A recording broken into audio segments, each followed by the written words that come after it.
الفرخة المحشية ملكة العزومات، ودي بقى فرخة محشية فريك في الفرن ومعاها خضار تحفة.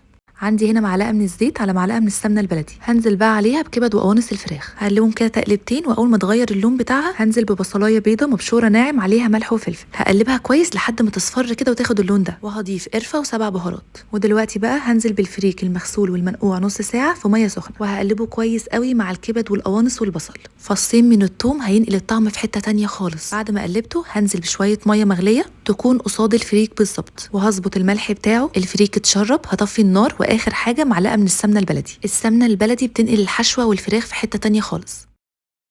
هتبل بقى الفرخه من فوق ومن تحت الجلد ببصلايه مبشوره وعليها ملح وفلفل، وهحشي الفراخ بحشوه الفريك بعد ما بردت. املوها على اخرها لان الفريك مستوي فمش هيطلع بره. هركنها على جنب واحضر الخضار.